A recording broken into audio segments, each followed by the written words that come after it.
ये cost sheet है, देखिएगा मैंने पहले ही बताया ये शीट है, पेपर है। जब अकाउंट्स का बैलेंस लिखते हैं तो it becomes balance sheet, cost का बैलेंस लिखते हैं तो it becomes cost sheet. But accounts के बैलेंस शीट में रूल्स रेगुलेशन, कंपनीज एक्ट, सब कुछ, इनकम टैक्स एक्ट, सब कुछ आता है। कॉस्ट के जो बैलेंसेस होते हैं इसमें कोई एक्ट नहीं होता।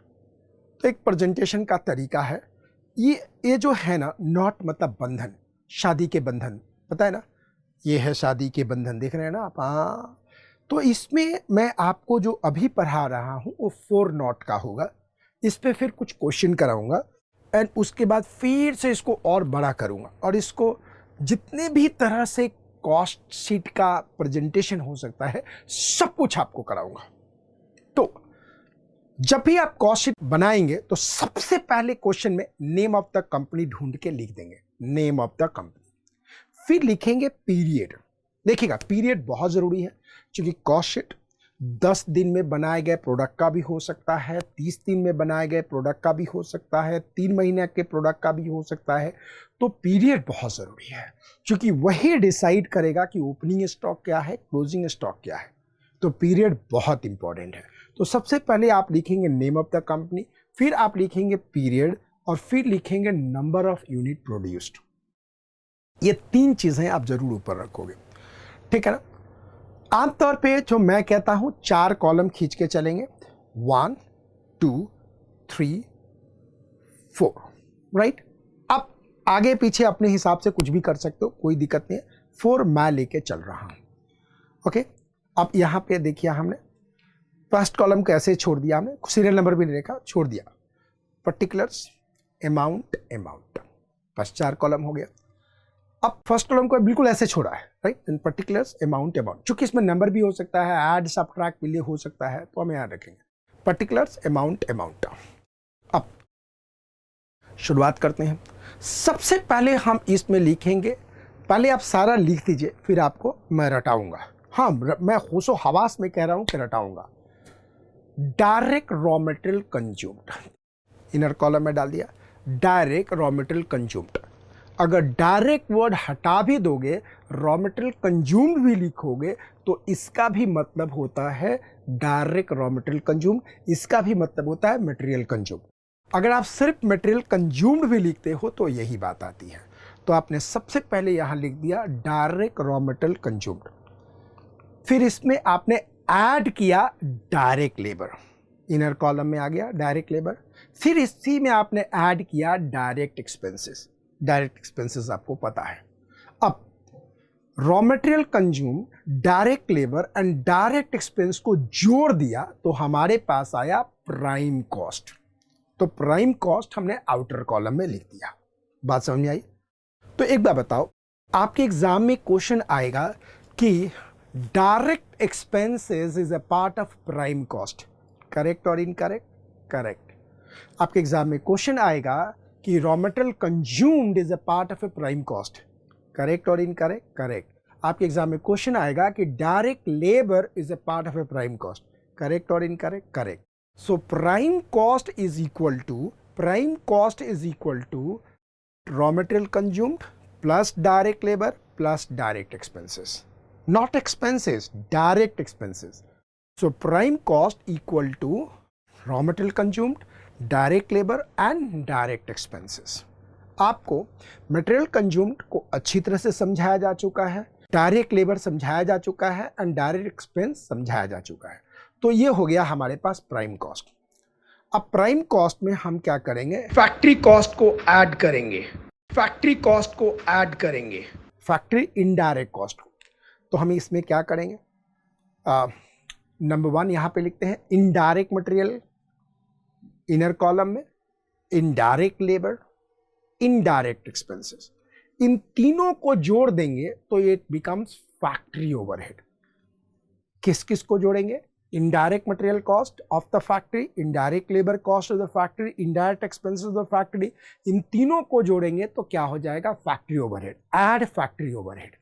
ठीक है जी, तो ये फैक्ट्री ओवरहेड हो गया। अब नोट नंबर 2 क्या होगा? Prime cost plus factory overhead जोड़ेंगे तो हो जाएगा फैक्ट्री कॉस्ट।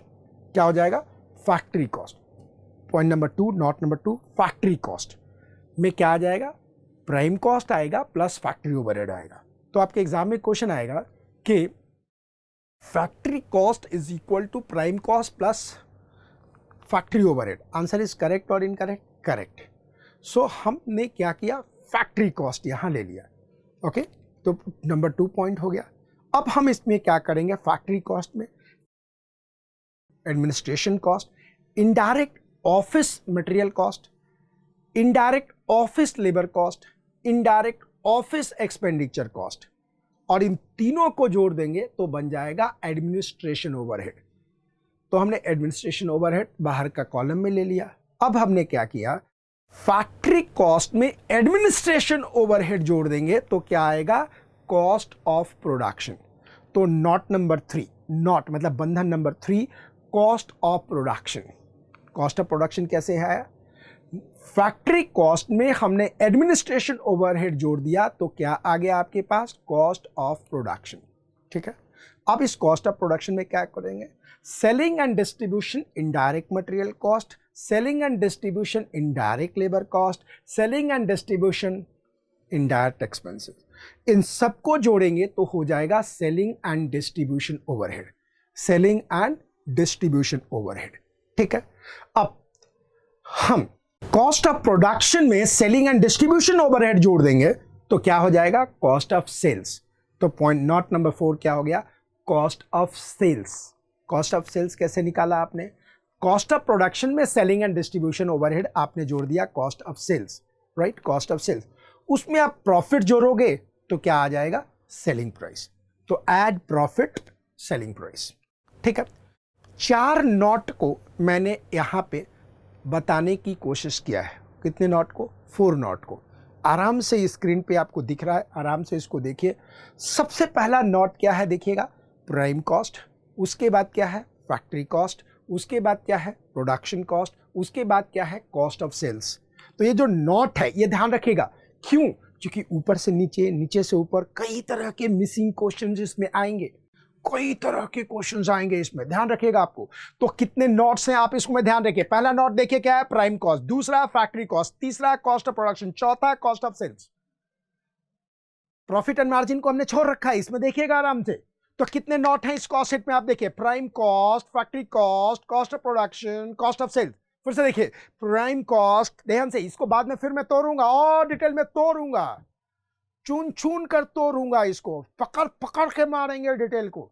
और एक बात बता दूं भाइयों, अगर एक बात थारे दिमाग में ये बात समझ में आ गए ना, तो ये जो कॉस्टिंग है ना आपके दिमाग में ऐसे बढ़ेगा कि जिंदगी में कभी ना भूलोगे। हाँ, मैं सच कह रहा हूँ आपको। So what is happening here, वो अंग्रेज हो गया यार। So how many notes are there here, again see here, 4 notes. How many notes are there, 4 notes. बंधन, बंधन जो मिल के बनता है उसको नॉट कहते हैं। शादी का बंधन, KNOT, मिल के बनता है ना शादी। हाँ, तो पहला नॉट क्या है, प्राइम कॉस्ट। क्या प्राइम कॉस्ट में कई चीजें मिली हुई हैं, हाँ, क्या, direct material, direct labour, direct expenses.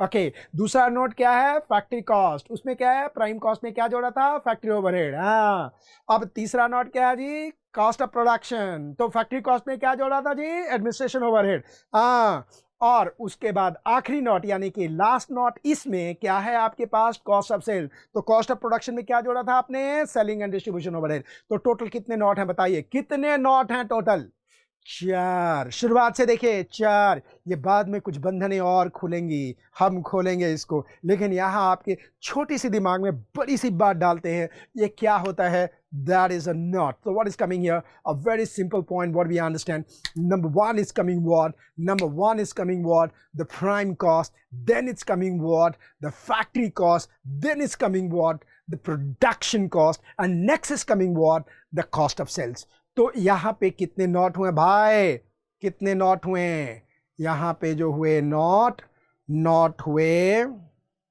कितने नोट हुए आपके पास, 4। मेरी बात समझ में आई।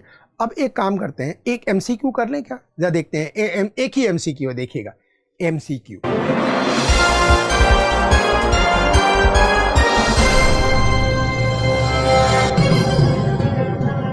Which of the following does not form the part of a prime cost? A, cost of packing, B, cost of transportation paid to bring the material to the factory. B वाला देखिए prime cost का part है, चूंकि material cost में जुड़ेगा। C GST paid on raw material, input credit can not be claim. हाँ, material cost बढ़ेगा तो मटेरियल कॉस्ट बढ़ेगा तो प्राइम कॉस्ट का पार्ट होगा। Third, overtime premium pay to the workers.